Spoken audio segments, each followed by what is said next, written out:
Kesaksian demi kesaksian. Kalau saya dengar kesaksian-kesaksian, saya jadi teringat bahwa bagaimana kalau keluarga itu dapat dipersatukan, suatu keindahan yang luar biasa. Dan itu adalah suatu kerinduan daripada Yesus, saudara. Di mana Yesus sudah pernah berkata, dia di mana 2 atau 3 orang berkumpul di dalam namaku, maka aku ada di tengah-tengah mereka. Ini kerinduan Yesus. Karena apa? Karena keluarga Allah sudah pecah pada waktu Adam dan Hawa jatuh dalam dosa. Dan mulai kekeluargaan itu mulai tidak ada kedamaian dan kesejahteraan. Tetapi Yesus datang untuk mengembalikan kesatuan ini kembali. Tapi heran saya, justru banyak suami-suami istrinya itu tidak boleh persekutuan. Aneh loh. Padahal kuncinya adalah menuntun kita semua menuju kepada kasih yang mula-mula. Kita harus kembali. Itu harus. Maka pengalaman kami juga sudah menyatakan bahwa Tuhan didik saya harus melalui dari dalam keluarga lebih dahulu. Tanpa kesatuan keluarga, hidupmu tidak ada damai. Tetapi mengapa hal itu kerap kali terjadi? Di dalam firman Tuhan sudah mengajar kepada kita sekalian, supaya kita itu tahu, jangan cari salahnya siapa. Itu sudah dari nenek moyangnya sudah begitu. Yang penting bagaimana kita dapat mengatasi. Ini loh saudara.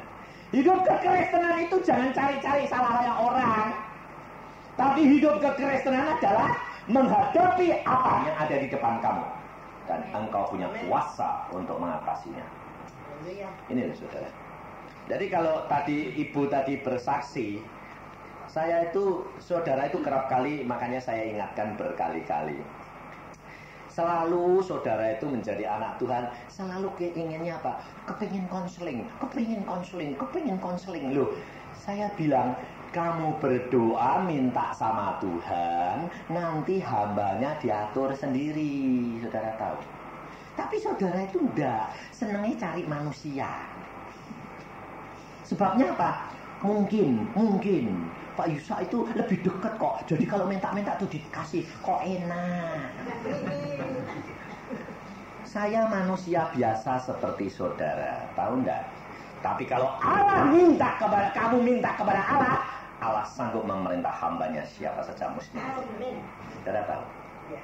Ibu tadi itu enggak minta sama saya. Suaminya ya enggak minta saya konseling. Tapi beberapa hari yang lalu Tuhan berkata, panggil dia. Loh Tuhan, orang lain nunggu. Itu urusan mereka. Aku yang berkata, panggil dia.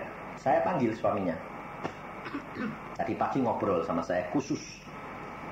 Karena apa? Tuhan ngomong sama saya, keluarga itu bereskan. Sebab harus terjadi kesukacitaan di dalam keluarga. Kesatuan mesti terjadi. Kenapa? Allah yang punya rencana. Dan ternyata suaminya saya tanya, lalu aku sudah berdoa Pak Yusa, Tuhan berikan kami satu orang yang dapat menyatukan kembali, bisa mengertikan. Ini loh saudara, minta kepada dia, dia akan atur hidup saudara. Tahu enggak? Semuanya diubahkan jadi baru. Hidup di dalam dia itu suatu kesukaan saudara. Maka kita tidak usah takut. Kenapa kita kerap kali menjadi orang Kristen tidak ngalami? Kita kerap kali khawatir dan tidak pernah mempraktekkan menggunakan nama Yesus. Betul tidak? Kalau kita di luar, tidak usah pakai nama Yesus. Kan Tuhan Yesus bilang, kalau sembahyang itu masuk kamar kunci. Jadi kepercayaan itu tidak usah diumumkan. Saudara tahu? Saudara yang Frans tadi bersaksi bagaimana? Kalau saya tidak pergi, tidak apa-apa kok Pak. Tapi saya percaya ini kehendak Tuhan. Demikian dia dengar Tuhan, mulai mikir 1000 kali dia. Saudara tahu, engkau ini punya kuasa, cuma saudara tidak pernah berani menggunakan.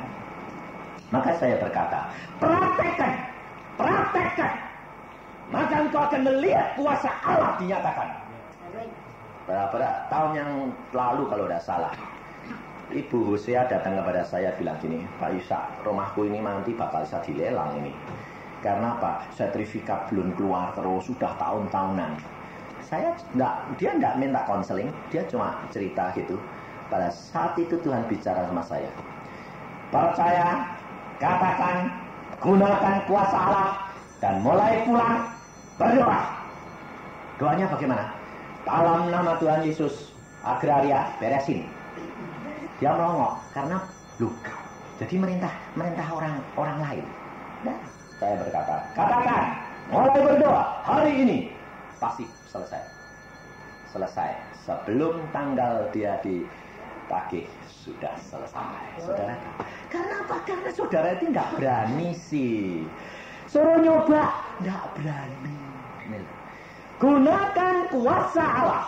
Yesus sendiri sudah berkata kepada murid-muridnya, selama ini kau belum pernah minta di dalam namaku, minta dalam namaku, aku lakukan. Ya saudara. Karena Allah kita adalah Allah yang luar biasa. Dia Allah yang mau menyatakan kehadirannya di dalam kehidupan saudara. Tetapi pakai kesucian dan kekudusan Allah yang penting. Maka kita akan melihat perkara-perkara besar yang Allah lakukan, dan kita akan menjadi orang yang penuh dengan sukacita. Kita akan belajar firman Tuhan di dalam Roma pasal yang ke-7. Mengapa keluarga-keluarga, mengapa tidak ada perdamaian, mengapa terjadi salah paham, mengapa semua itu terjadi. Jangan cari salahnya, tetapi sudah dari sananya begitu. Tetapi masalahnya sekarang bagaimana kita harus menghadapinya. Hidup kekristenan harus berani menghadapi masalah, saudara. Bukan lari daripada masalah. Kekristenan harus berani menghadapi masalah. Masalah boleh banyak, tapi satu demi satu pasti selesai. Karena Allah kita adalah Allah yang luar biasa. Tidak usah takut. Pada waktu saya ngantar anak saya ke negeri Belanda itu, semua travel, semua pesawat bilang penuh. Sebab saya baru mau langsung daftar, langsung mau berangkat. Saya khotbah KKR di Bandung di Gelora tanggal 21 atau tanggal 20. Besoknya saya harus terbang. Hanya beberapa hari saya pergi ke travel, saya katakan saya mau berangkat ke Eropa 2 orang. Tidak ada tiket Pak, tidak ada tempat Pak, semua sudah booking penuh. Saya katakan ada tempat 2 buat saya dan anak. Dia bilang, siapa yang ngomong? Bapakku. Saya orangnya gila-gilaan benar. Terus dia tanya, oh bapaknya presiden? Enggak, lebih daripada presiden. Dia bilang, siapa?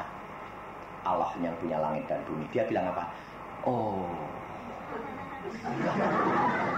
Langsung dia gahinya diginiin. Padahal orang Kristen. Sudah tahu. Saya dulunya tidak tahu kalau dia orang Kristen. Orang Kristen. Dan ternyata dia sekarang makan uang saya. Kenapa? Karena saya harusnya kan berpulang pergi, bayar kan pulang pergi, tiket kan harus pulang pergi. Nah, anak saya kan mau sekolah di sana, tapi bayarnya tiket pulang pergi karena visanya visa turis.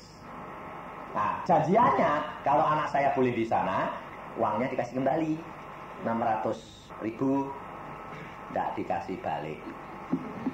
Kenapa? Bangkrutkan diri. Karena travelnya ditutup, pindah dan buka baru. Saya bilang, ini uang bagaimana? Wah, tidak bisa balikin Pak, bangkrut. Lu lah kok buka lagi? Ya itu memang akalnya orang dagang. Saudara tahu. Saya marah. Enggak. Buat apa marah-marah? Apapun yang terjadi, Allah sudah ukur. Dia bilang, sudah gini. Saya berkata, ada pesawat Singapore Airlines 2 tempat. Kok Bapak tahu? Ada. Saya bilang, katakan. Kamu telepon Entrokal ke Jakarta. Kalau tidak ada, nanti saya bayar Entrokalnya. Saya bilang. Dia bilang, wah ini saya belum pernah ketemu orang begini. Bapak yang punya travel atau saya? Allah bapakku yang punya, saya bilang. Saudara itu cuma alat, dianggap orang gila dah. Akhirnya dientrokal ke Jakarta, saya dientrokal langsung dari perwakilan Singapore Airlines dari Jakarta. Langsung ke rumah saya besoknya. Dia bilang apa? Dokter Cipto, ya, ada 2 tempat untuk Anda pergi ke negeri Belanda. Kenapa ada? Ada 2 orang membatalkan diri. Tepat nama Anda masuk. Allahku, Allah yang mengadakan. Tapi saudara itu tidak percaya karena tidak ngalami, tidak praktek, ya toh? Itu soalnya. Lalu ini travel bilang apa? Bapak kesana sama anak apa? Anakku mau sekolah di sana. Dia bilang apa? Tidak mungkin, Pak.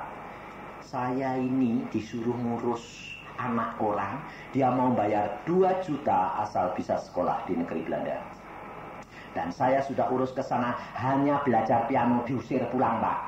Saya bilang, engkau tidak bisa, padahal engkau punya fasilitas. Aku bisa, Allahku yang segala-galanya. Dia bilang, coba ya Pak, coba saja. Saya berangkat pulang, saya datang lagi, saya bilang, anakku sudah di negeri Belanda, dapat visa. Setuju? Mana uang pengembalian tiket?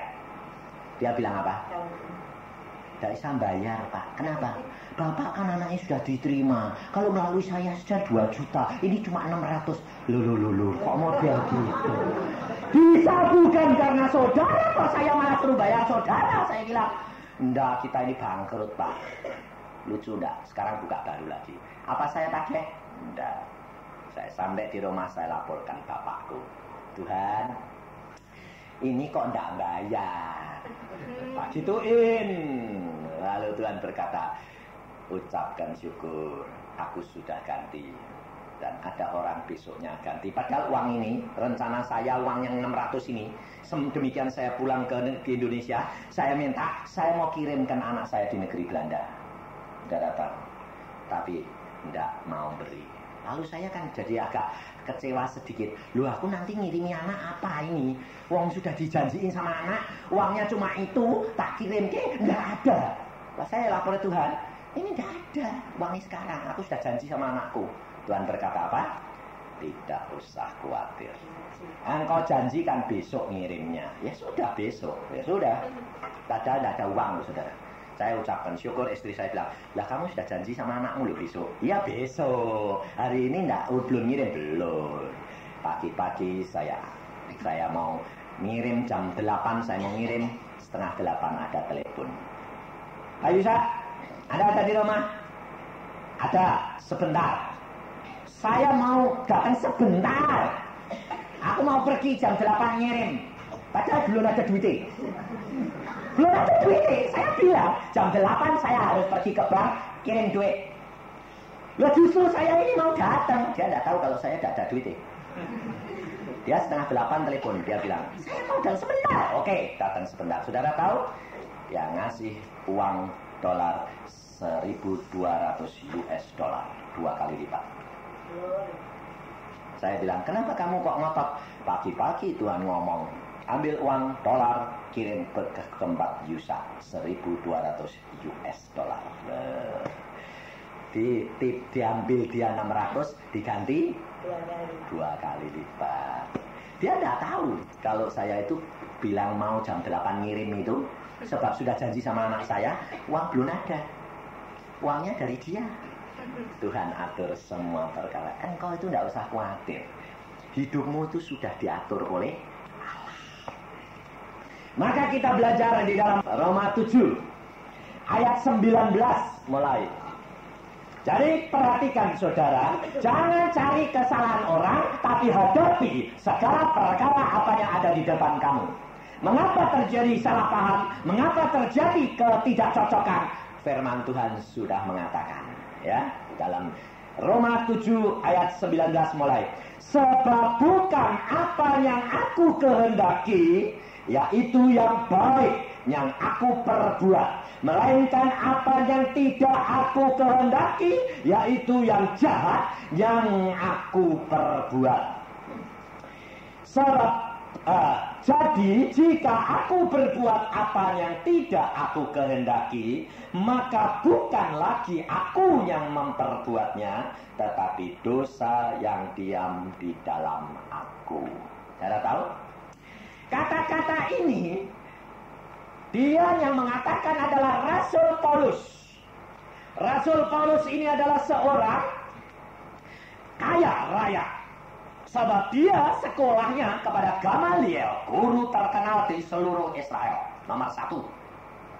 Kalau orang tidak kaya raya, dia tidak akan dapat sekolah sama Gamaliel.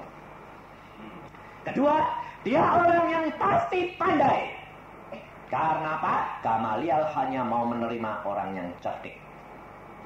Semua disaring.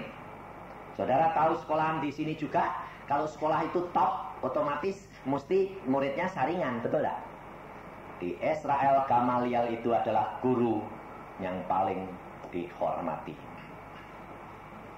Rasul Paulus ini adalah seorang yang kaya raya dan seorang yang pandai. Dan dia mendapatkan kelulusan semuanya itu cum laude, luar biasa. Sehingga semua imam-imam kenal dia baik. Pada waktu dia datang dan dia lihat bahwa orang-orang Kristen ini menjadi duri buat dia. Karena dia orang Farisi. Maka dia minta kuasa daripada imam-imam untuk apa? Untuk membunuh orang Kristen, saudara. Padahal Israel pada waktu itu adalah negara jajahan. Kalau imam-imam sampai memberikan kuasa untuk menangkap orang dan untuk membunuh orang, itu punya otoritas yang luar biasa, saudara. Paulus, dia punya otoritas itu, saudara. Karena apa? Dia punya kedudukan, dia punya kepandaian, dia punya keuangan, dia punya kemampuan. Secara rasional, secara manusiawi, dia menguasai semuanya. Dan yang dilawan adalah orang-orang Kristen yang seolah-olah tidak mempunyai kuasa sama sekali. Ya toh? Dikejar-kejar, dianiaya. Pada waktu Stefanus dibunuh di depan dia, dia senang. Dia bilang harusnya dibunuh seperti itu orang Kristen semuanya. Orang ini yang mempunyai kedudukan, kekayaan, kekuasaan, kepandaian, dia mengejar setiap anak Tuhan. Tapi apakah Tuhan membiarkan terjadi terus-menerus? Tidak. Di tengah jalan dia bertemu dengan Yesus. Yesus sendiri bertemu dengan dia, berkata, "Saul, Saul, mengapa engkau menganiaya aku?" Waktu dia bertanya, "Siapa engkau Tuhan?" "Aku Yesus yang kau aniaya." Kenapa Yesus dapat dianiaya? Padahal dia sudah duduk di sebelah kanan Allah Bapa. Apa yang saudara alami, dia mengalami. Karena engkau adalah dan saya adalah anak tebusan. Saudara dan saya anak tebusan. Dia menjadi bagian dia. Dan kalau saudara menderita, dia merasakan itu semua. Saudara tahu. Tapi saudara tidak mengenal dia. Saudara selalu hidup dalam kekhawatiran, ketakutan. Maka pada waktu Saul ditemui, dia langsung menjadi buta, saudara tahu. Kenapa? Karena dia sebetulnya mencari kebenaran, tapi kebenarannya menurut versinya sendiri. Kebenaran menurut akalnya sendiri. Kebenaran menurut kehendaknya sendiri. Keadilan menurut kehendaknya sendiri. Membunuh orang seenaknya sendiri.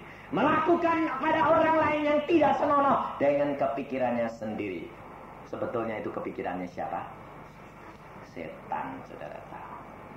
Sebab dari permulaan manusia jatuh dalam dosa, pikiran sudah mulai dikotori dengan cara berpikirnya setan. Apakah saudara orang Kristen tidak begitu? Sama. Kalau tidak cocok menurut kehendakmu, tidak. Apalagi kalau saudara orang kaya, tidak cocok, tidak usah dibantu orang kayak gitu. Ya enggak. Makanya saudara, saya selalu katakan, jangan berharap pada manusia. Firman Tuhan sudah berkata, Orang yang berharap pada manusia itu terkutuk. Harap kepada Allahmu, segala perkara dapat terjadi. Amin. Berapa banyak orang kaya di sini menderita penyakitan, coba. Tapi kalau kita orang yang diberikan berkecukupan, kalau kita kenal Yesus, kalau engkau hidup dengan kekudusan, penyakit tidak akan dapat mampir ke tempatmu, saudara. Ini janji Yesus. Maka dari itu kita harus keluarkan. Ada satu keluarga, pada waktu saya tidur di rumah dia berkata, istrinya yang berkata begini, Pak Yusak, tolong doakan. Kenapa? Saya selalu kalau tidur di rumah orang, selalu saya berdoa untuk keluarganya itu. Tuhan, keluarga ini masalahnya apa yang harus diselesaikan, apa. Saudara tahu, Tuhan ngasih tahu, oh ini ada yang tidak beres. Padahal suaminya sudah berkarunia, sudah anak Tuhan yang baik.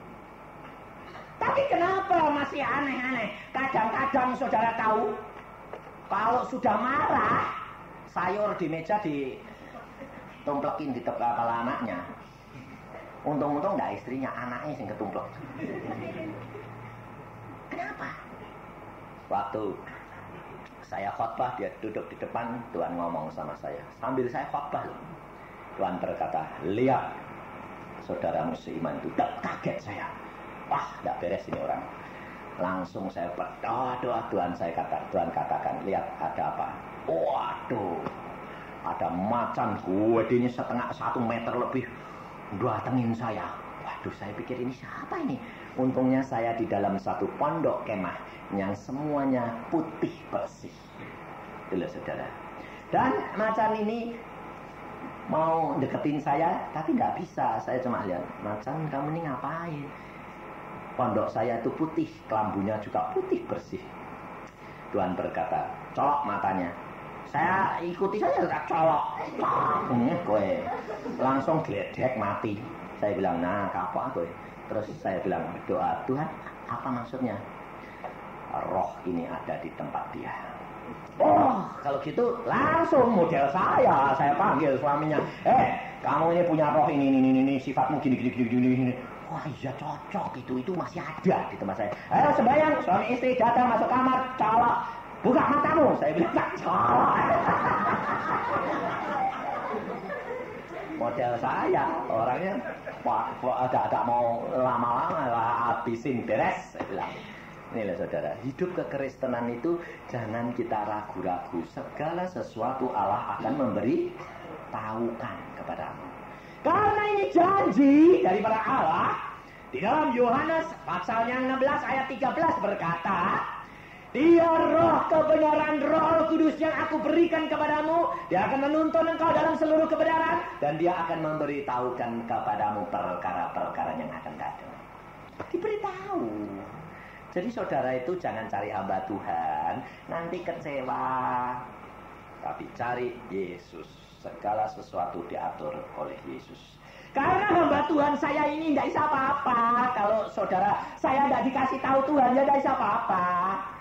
Percuma.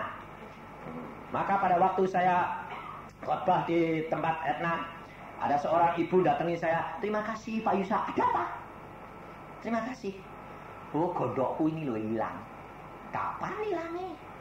Oh, pada waktu Pak Yusak itu doakan. Tidak tahu, saya bilang.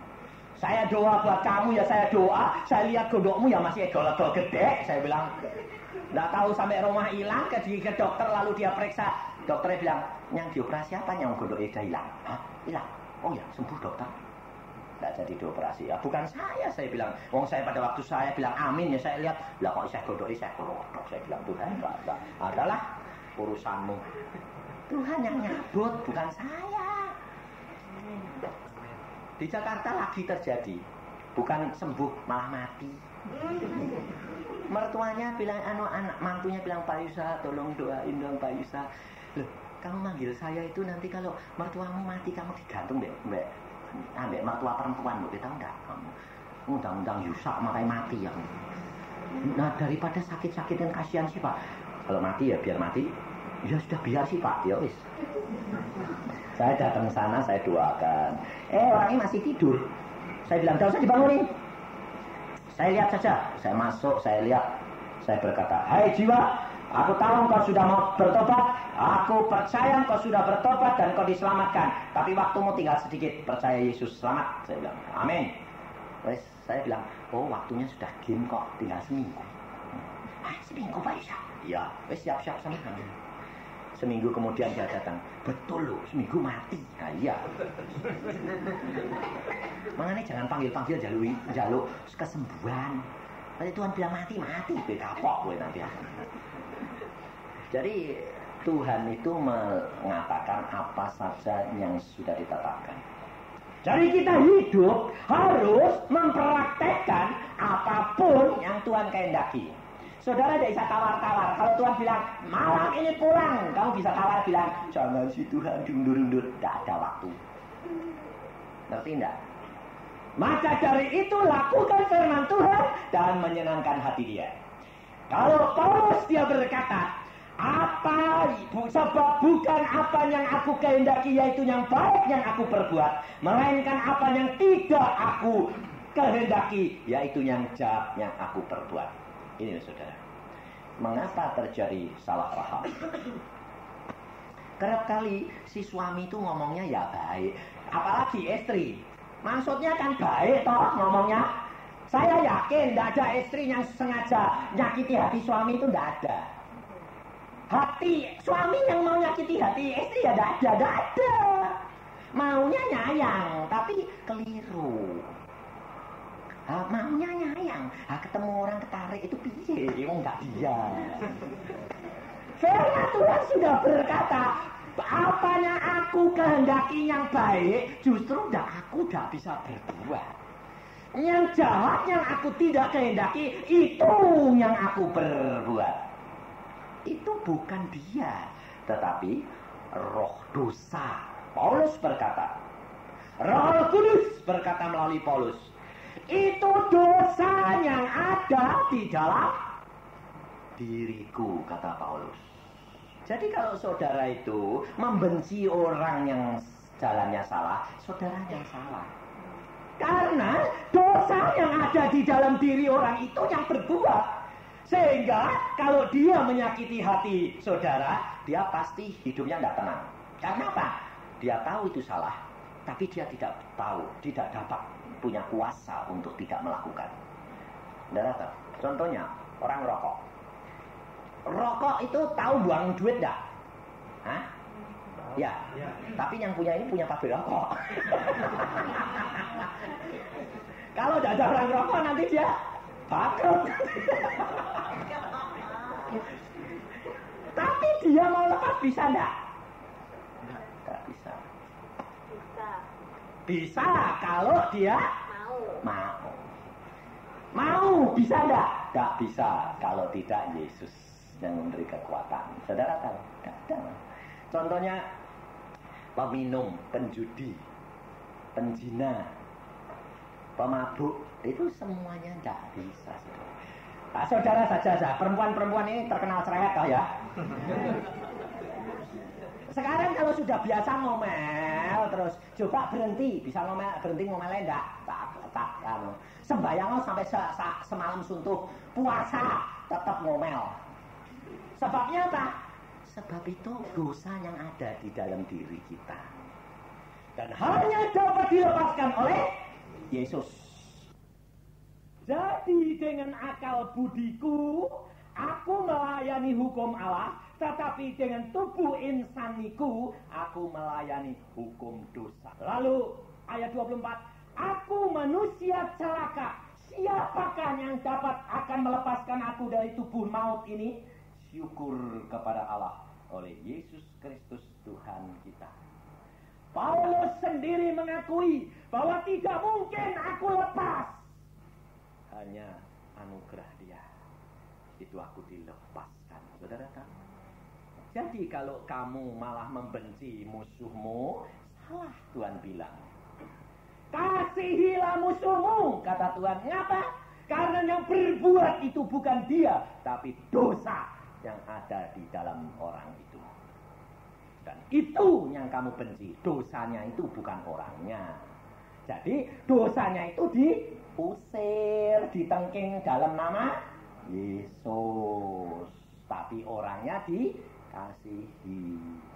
Tapi saudara tidak melakukan. Lah itu sehingga tidak punya kuasa. Iya, dosanya itu, roh dosa di dalam diri orang itu yang melekat itu yang diusir. Sebab hidup kekristenan tidak bisa lepas daripada situasi dunia. Saudara mau baik, saudara naik mobil, pelan-pelan baik, ditabrak orang. Lah ya toh? Ada enggak? Ada. Saudara baik, pelan-pelan, malah diklaksoni terus. Jalan kok pelan-pelan, malah bikin macet orang loh. Dan cepat-cepat nabrak. Pelan-pelan dimaki orang. Loh ya toh? Hah? Hah? Sedeng-sedeng.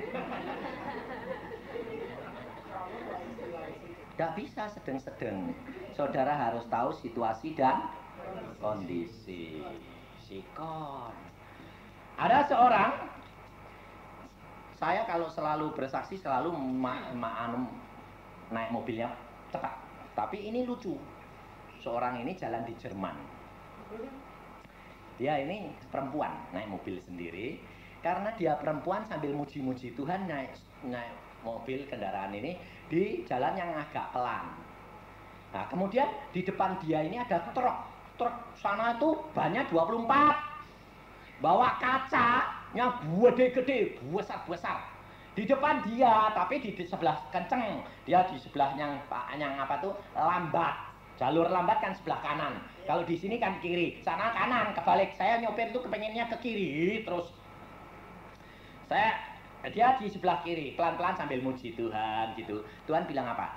Cepetin, cepetin, cepetin. Loh dia bilang, Tuhan, biasanya itu orang nyopir kalau jalan itu malah disuruh pelan-pelan, kok malah aku malah suruh jalan cepat. Dia dengar-dengaran.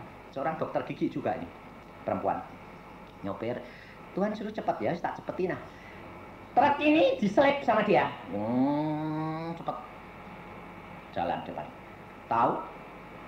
Dia baru nyelip truk ini. Truk ini muter tangan. Seandainya dia di belakangnya persis, dia akan terjalannya cepat. Dan ternyata selip muter di belakang dia persis. Seandainya tadi dia saudara tahu. Belajar peka, dengar-dengaran dan menurut.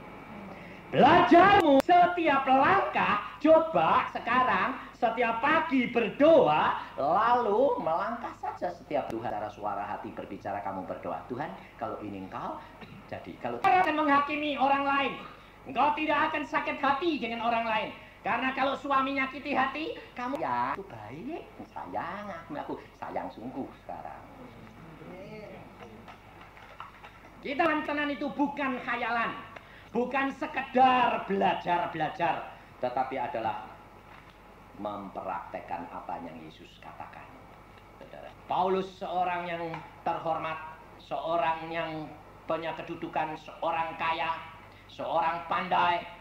Dia mengatakan, apa yang dulu aku anggap mulia, ternyata semuanya itu sampah.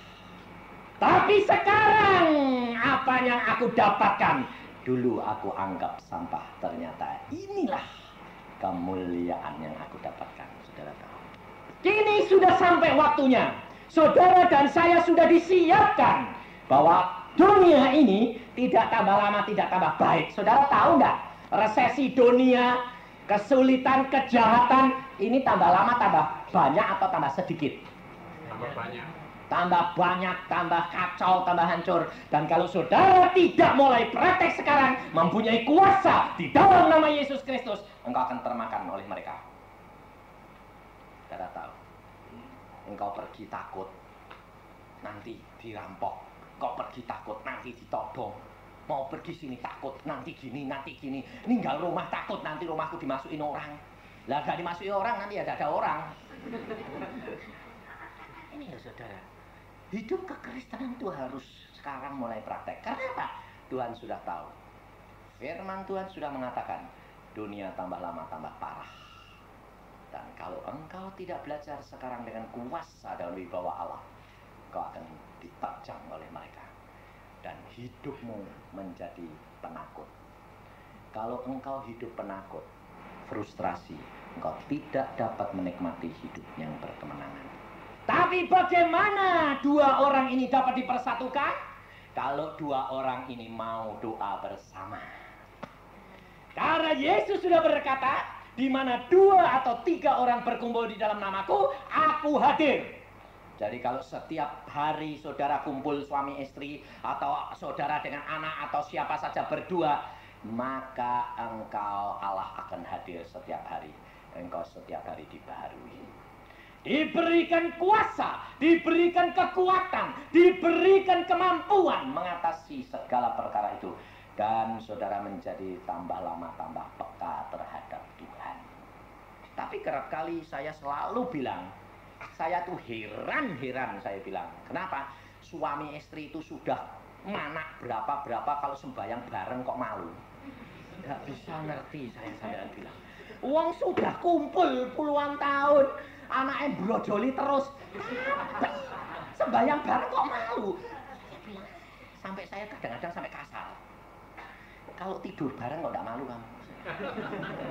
Kok sembahyang malu? Enggak bisa ngomong kok Pak Yusa. Ini keluar susah sekali. Saudara tahu itu setan yang menghambat. Karena setan tahu kalau engkau bersatu suami istri, setan kelabaan. Karena Yesus harus menggenapi firman-Nya. Aku hadir. Nah, kalau Yesus hadir, lalu saudara berdoa, minta kuasa, setannya ndak lari ke birit-birit.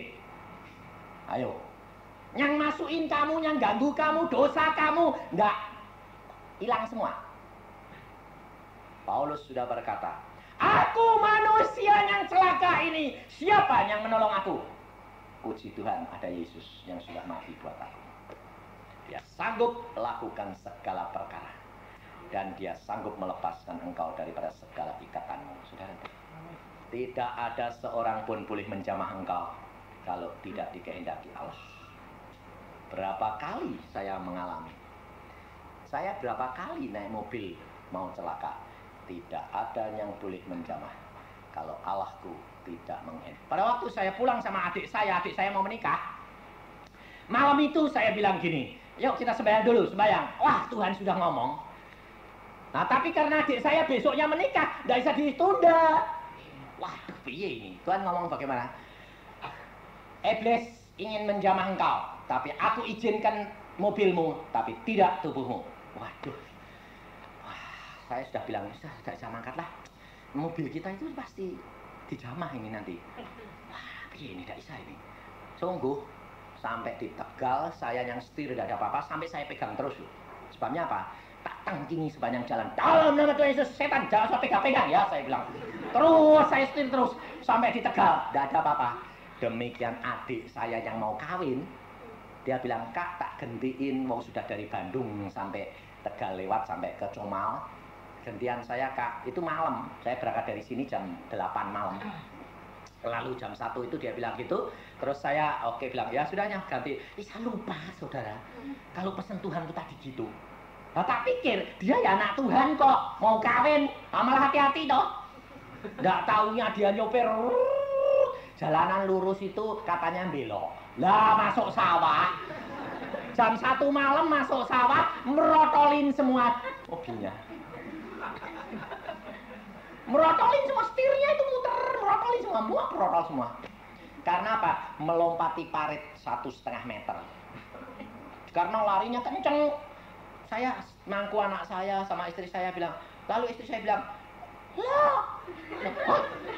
anak saya melosot ke bawah, lah mobilnya sudah loncat parit masuk sawah, merotolin semua. 1 mili di samping tiang telepon. Kalau itu kena tiang telepon habis sudah, merotoli. Jadi mobil itu loncat.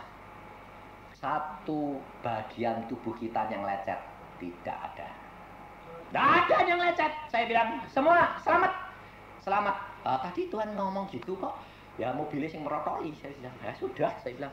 Lalu saya bilang sama adik saya, loh karena ini bagaimana tengah malam jam 1? Tidak ada yang mau. Mau di tengah sawah gini. Udah gini saja. Barang ditinggal, kita saja sama istri sama anak-anak pergi ke Semarang. Besok pagi-pagi tak jemput ya. Ya. Supaya cepat-cepat pulang. Saya bilang, ya. Kemudian saya berdoa, Tuhan, ini satu keluarga. Yang ditinggal cuma 1 orang.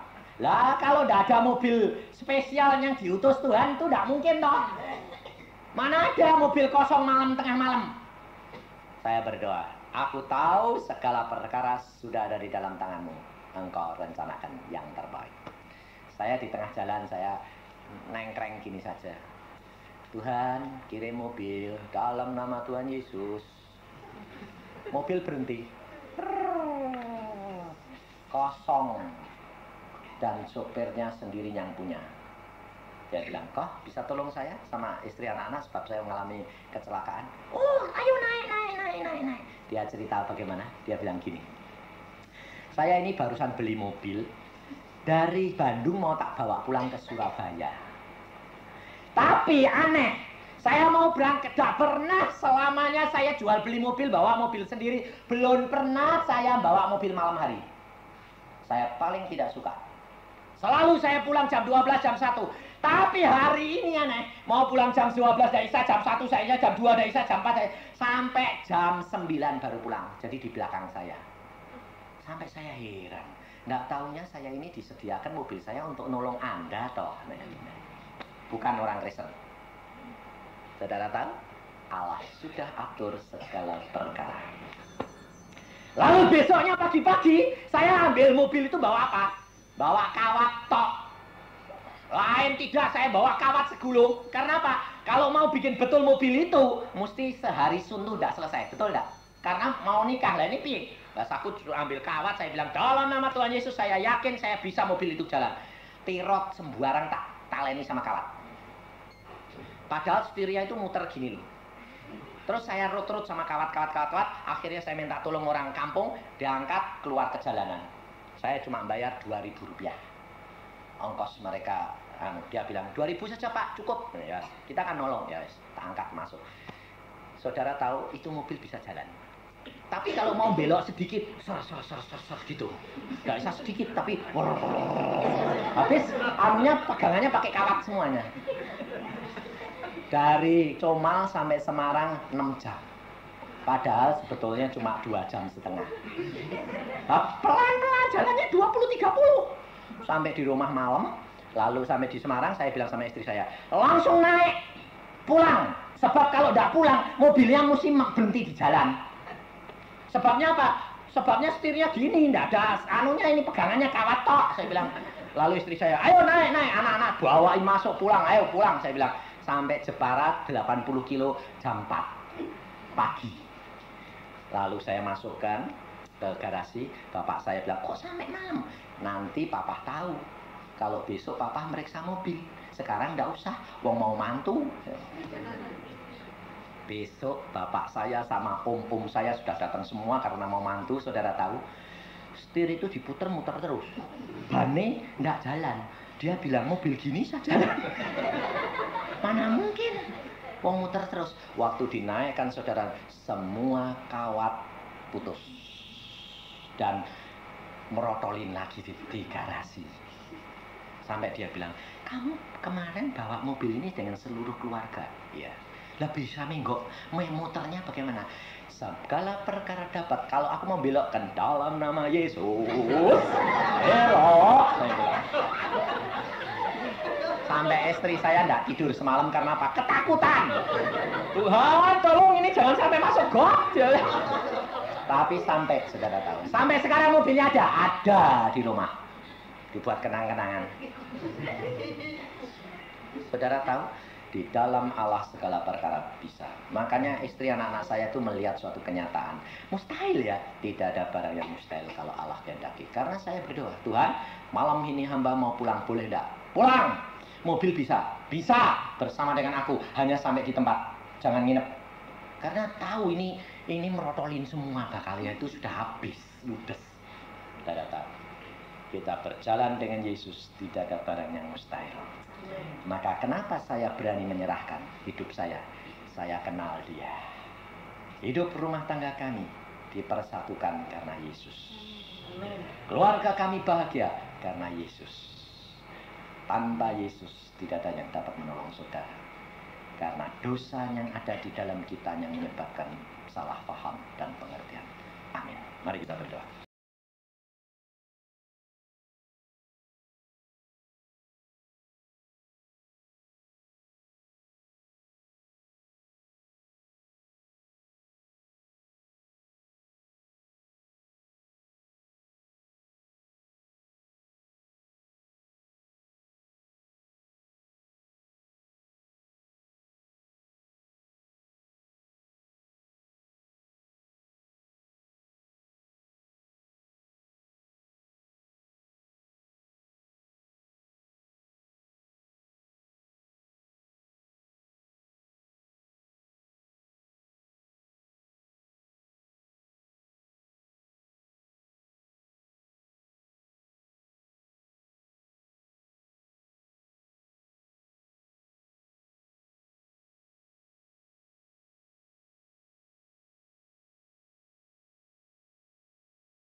Tuhan berikan aku kasih agape itu masuk dalam hatiku.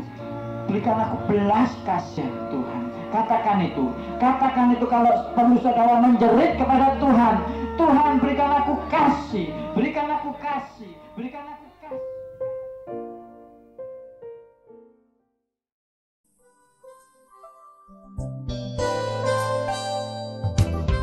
Anda diberkati dengan pemberitaan firman Tuhan. Dapatkan kaset, VCD, CD, MP3, dan buku-buku rohani dari hamba-hamba Tuhan Evangelis Yusak Cipto, Pendeta Petrus Agung, Evangelis Iin Cipto, dan hamba-hamba Tuhan lainnya. Tersedia juga banner dan alat-alat tarian lainnya. Hanya di toko buku Bless to Bless. Bless to Bless. Bless to Bless.